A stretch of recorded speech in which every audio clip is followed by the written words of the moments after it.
system are both BC, introduction to ancient Nubia. How many folks here have heard anything about the word Nubia before you came here? About half folks, so about half of you had not heard anything about Nubia. Nubia probably is more important in many ways than Egypt, because Nubia was first. Now I came off and left my little hand clicker home today, so I have to use my fingers.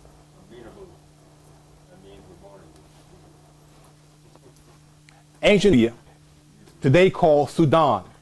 We talk about Nubia, today we call it Sudan. Around 5,000 years ago, it's a rich and powerful nation. Come in, see right there for you. Also called the Kingdom of Kush. And Kush is spelled sometimes C-U-S-H, it's spelled K-U-S-H sometimes. Kush, Sudan, referred to as in ancient times as Nubia, was a center of culture and military might in Africa. Nubia had a wealth of natural resources such as gold, ivory, copper, frankincense, and ebony, but they also produced and traded a variety of goods such as pottery. The Nubians formed the foundation of what's called the Proto-Dravidians, the Proto-Elamites, and the Proto-Mandi speakers and West African people. I'm going to go into what that means in a minute, because that's very important. Those of you who were here a couple of sessions ago, when we talked about Nubia in passing, know that the word Nubia actually means gold, land of gold. And that's where most of the gold was centered at in that early time in history.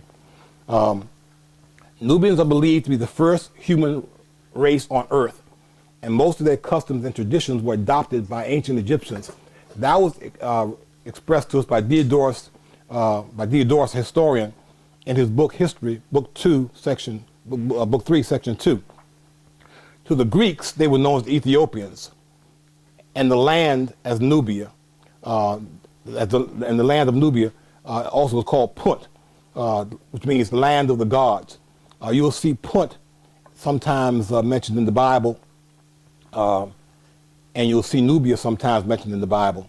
Now, I want to just digress for a second to deal with this thing they talk about here. The Nubians formed the foundation of the Proto-Dravidians, the Proto-Elamites, and the Proto-Mandi speakers of West Africa, West Atlantic people. Are those words, Dravidians, Elamites, or Mandi, familiar to anybody? Mandi, Africa, Dravidians, India. Mm-hmm. So what they're saying here is that the Nubians formed the foundation of folks who later moved into India, later moved into southern Africa, and later moved into wherever these Elamites come from, okay? And that's important because that begins to give us the flow of history. Now, I wanted to kind of point out what we're talking about. Basically, in ancient times, this part here, above the third and fourth cataracts, was called Egypt. And I should say really below, because it's low ground here. And above the third and fourth cataracts was called Upper Nubia and then Lower Nubia. The word cataracts, what is that? When you hear the word cataracts, what's that normally referred to? Your eye.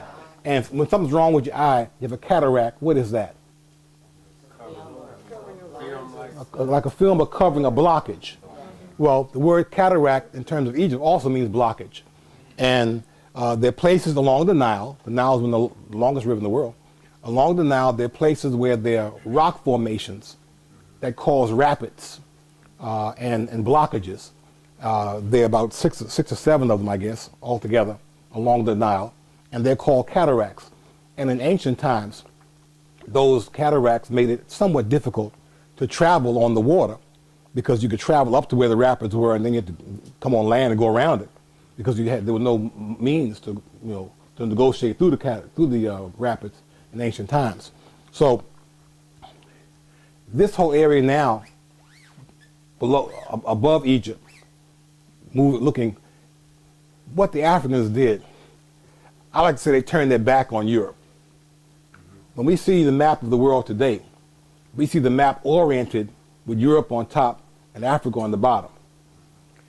The Africans, in traditional times, did not focus on Europe. They did not focus on the North Pole. they focus on the South Pole. So sometimes what I'll do is take a map of the world and turn it upside down. So that's the way the Africans saw it. What the Europeans have done is taken their view and reversed it, putting themselves on top. So that when we talk about up and down, we're talking about it normally in terms of a European perspective, which again gives you a concept of how what Dr. Clark said is so correct. He says Europeans not only colonized people, they colonized history, and they colonized the teaching of history. They colonized information and teaching of information, so that much of the stuff that we've been given is wrong, and even some of the stuff we've been given is backwards. Okay, so we're talking about southern orientation, this being the lower part and that being the upper part. Okay. Today called Sudan from the Fourth Cataract on, and Egypt being below that or above it, depending upon your perspective. In terms of the actual land masses, in ancient times, Nubia was the part closest to Egypt, and then Kush was the part more south, more uphill from Egypt and from Nubia.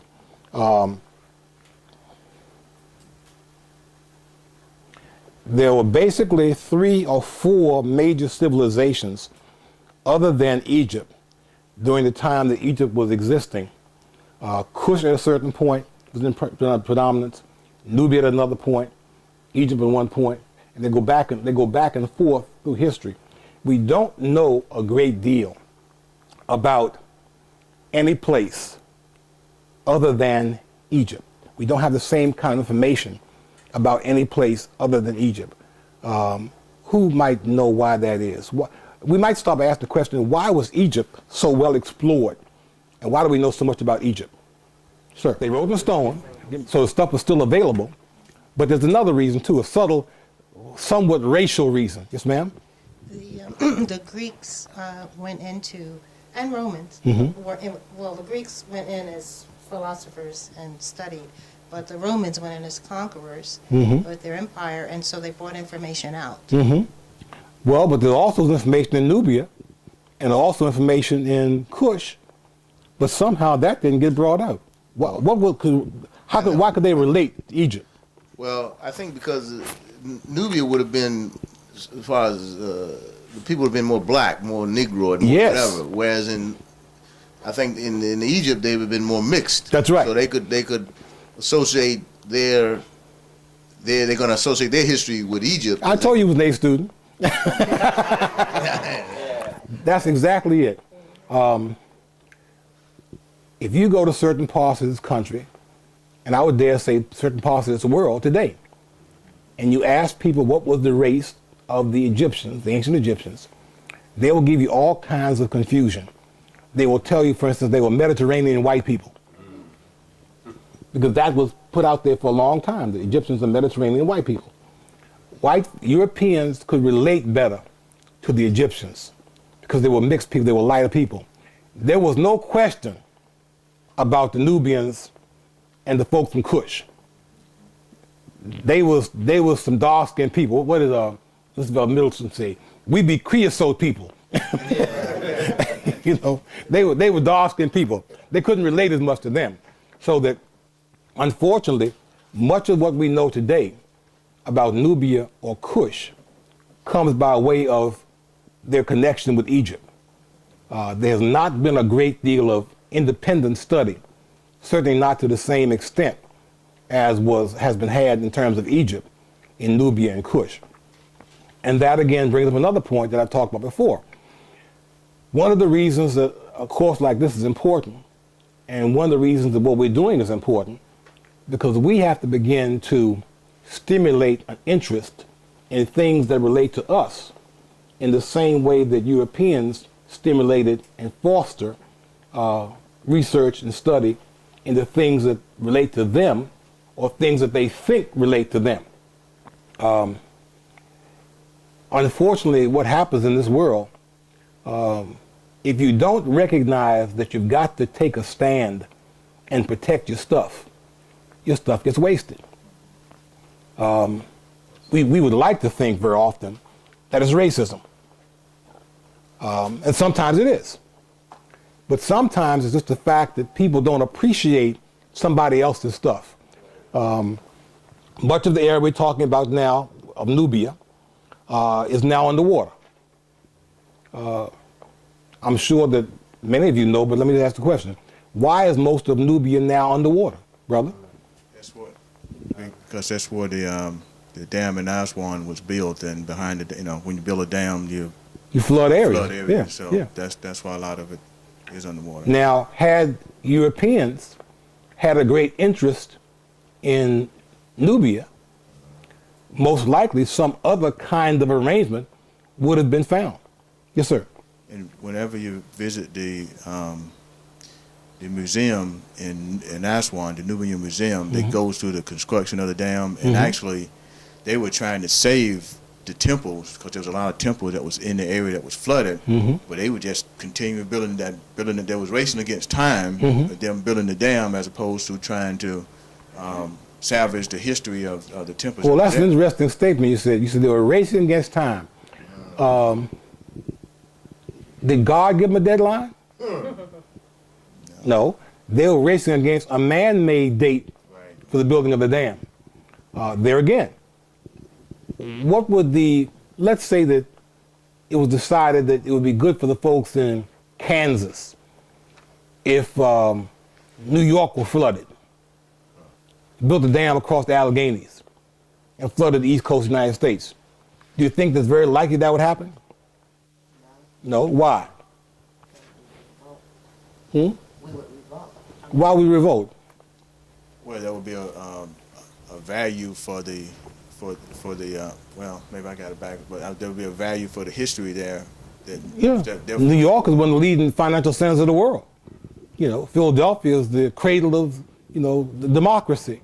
Virginia is the capital of the Old South. I mean, all these various interests would come forward and say, no, you can't do that because this place has value, has importance. You have to find some other kind of way. Well, the same kind of thing could have happened in terms of Nubia. Certainly, there would not have been a desire to flood Egypt. I mean, that's beyond rational thought. Microphone, please, to Kweku. Excuse me. The reason why there was no concern about that area because the Arabs who were running Egypt and in large part Nubia even, they don't care about the culture over. The only thing they want to do is make money off of the sites. And when you go to visit the sites, there's trash around the pyramids, soda cans and newspapers, cigarette butts around temples. They don't care about that stuff. So the only thing they want to do is make $1 on it and charge you. So same thing with this. They had no concern with that. They knew they had the pyramids. They knew they had the other big stuff. And they weren't worrying about Nubia. And they just, no concern at all. Now, you said something that kind of hurts my feelings. You said that the folks who are there now have no concern for the history. They would allow, I'm sure if you go to the Vatican, you wouldn't find soda cans in the Sistine Temple. You wouldn't find cigarette burns and cigarettes thrown on the floor, inside the chapel. Why would the people who are there now only be interested in making money and not feel a connection with the culture? Well, because they're not the original population. Oh, okay. They're an invader population. So that's why, they stripped the Great Pyramid was covered in limestone, and they stripped that off to build mosques. So see, they don't care. And there was even, I can't remember which one it was, but there was a temple in which they built a mosque inside of it.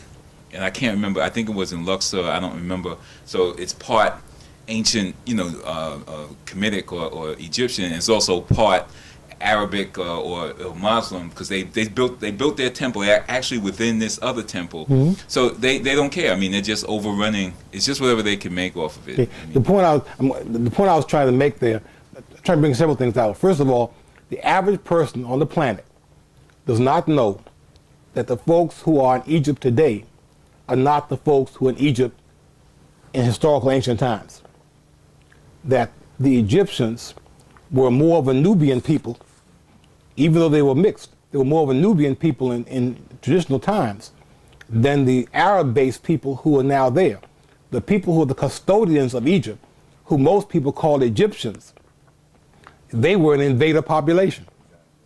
They have no real connection to the historical monuments and to the things there. That's where you can see.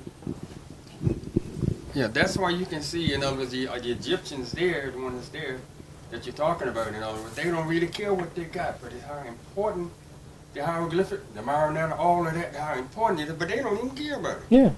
Now, And you can see it. the missing link, of course, is us, black people, because if they have it and they don't care about it, and we don't even know it's ours, it means that we can't care about it. If we cared about it, we probably have the ability, just through public opinion, to try to get some changes made. Maybe we'll pick up the cigarette butts and soda cans. We might not be able to do any more than that, but we can at least do that. So the couple points here. Number one, those who are there now are not the folks who were there in traditional times. Beyond that, Egypt has been studied to the extent that it has because Europeans could identify to some extent with Egypt. They could not identify as much with Nubia. So no value was placed by them on Nubia. And as a result, when it came time to have to build a hydroelectric plant and build a dam, it was not considered to be terribly important that Nubia would be flooded. There were certain temples and whatnot that they thought were important, and they did their best, racing against time, as somebody said, racing against a man-made deadline. They did their best to relocate some of those things, but much of the area is now underwater. Abu Simbel temple, they moved that. Yeah, I'll be showing pictures of that later on. Yes, they moved Abu Simbel, but Quite a few other was. yeah. Let's say something on this subject since that is ordinary, I can say it, but my father was from Egypt. That's right. And he came here in 1947. This is before most of the immigrants we have now from that area. And of course, I didn't live with him. I lived with my mother, so that's why I talk like I talk and this and that. But I always had the name. Anyway, when he got sick about 15 years ago, he was going to die. He hadn't been back. Anyway, he wanted to die in Egypt. So I got my chance to go to Egypt. I never spoke Arabic or nothing. I grew up with my mother. So anyway, he got to go to Egypt. And he wanted to die in Egypt. And I prayed that he get his wish, that he die in Egypt. So I read. So I got a chance to meet my family, right? Over here, my family's all disintegrated, so to speak, right? Broken family. Over there, I got 1,000 cousins. Everybody's your cousin. Coming to find out, my father is what you talking about now. They call themselves Nubians. Even though they're Egyptians, they are the Nubian Egyptians, or some people say the real Egyptians. So I got to see a little bit as I would travel, and my family members are dark. My father was about Brother Gibbons' complexion. But most of my family is dark. They called me white. So as went around, we went to Aswan. This is where the family originates from, Aswan. Of course, they were moved up because of the dam. But as I talked and find out things, they said that as they go back, the people were dark. There's no light people in our family, right? Then I was told that actually they had, if you go back, I don't know if it's true, so they're embarrassed about some things, or some people say it wasn't true, but one older brother said that the Nubians had white slaves back in history, right? And more modern, you say, no, he don't know what he's talking about, that ain't true, because they're embarrassed or whatever. But so that whole area needs to be explored by us because they don't know. I asked my cousin, the one that's more my age, I said, how come we go into Cairo, go to the bookstore, go everywhere you go to TV, it's all the light Egyptians? How come ain't no Nubians on the TV? How come ain't no Nubians on the magazine? And he said, well, we don't deal with color. I said, I know, but they're Egyptians. That's obvious. That's right.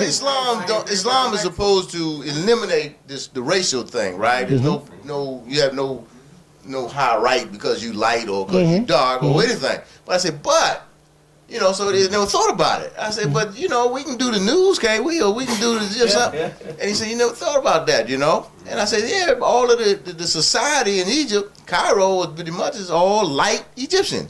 That happens all over the world. Most of the countries that are now what's called the Middle East, the people we see coming back and forth here are primarily the light-skinned folks. I saw a picture one time of the prince, I think, of Qatar. He was darker than anybody in this room. Now, the ambassador was light-skinned. The person they sent to deal with the Europeans is light-skinned. But the man with the power was about as dark as that shirt, that black shirt right there. So that there are a lot of things going on in the world, and what we get today as history comes through other people's eyes. We have to begin to stimulate our people to want to do the kind of research and study to pull out of the ground history that's important to us. My mother's a retired Presbyterian minister, and she came back several years ago from over there, and she called me up and said, I brought you a bottle of water from the Holy Land. I said, you tell me you're going to Africa? End of conversation. End of conversation. Now, I mentioned a moment ago, there were 3 groups of people that were identified as having come out of Nubia. And before I say that, when you understand that certain people in the world know who they are, then you can see why they do things sometimes that other people don't understand. When Anwar Sadat came to this country, who was Anwar Sadat? He was president of Egypt before Mubarak. Okay. When Anwar Sadat came to this country, he stayed in the Teresa Hotel in Harlem, which was, great faux pas. Head of state come to New York and not stay in the Ritz-Carlton or, the Waldorf Astoria, to stay in the Teresa Hotel in Harlem.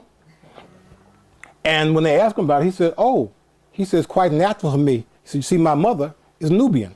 And he showed a picture of his mother, who was about as dark as that shirt. You see, now he was lighter. His mother was lighter. I'm sorry, his father was lighter. But he recognized that he was Nubian at base. He was culturally Nubian.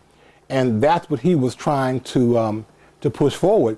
I don't know whether or not that had anything to do with his death. But very often, as with Kennedy, when people get assassinated, very often, there are all kinds of levels of reasons why, And it may have even had something to do with the fact that they were trying to change the complexion and the power base of those who were trying to, at that point, run Egypt. It was mentioned that the Nubians formed the basis of the Proto-Dravidians, the Proto-Elamites, and the Proto-Mandi. I found this reference to the Dravidian people. The Dravidian people originated in Middle Africa. Now, that's something I really not thought about before. When we look at the world today, we see different populations in different places, and very often we don't have any idea of how they got there. We don't study a great deal of migrations in the world to know that populations move from here to there. Now, the original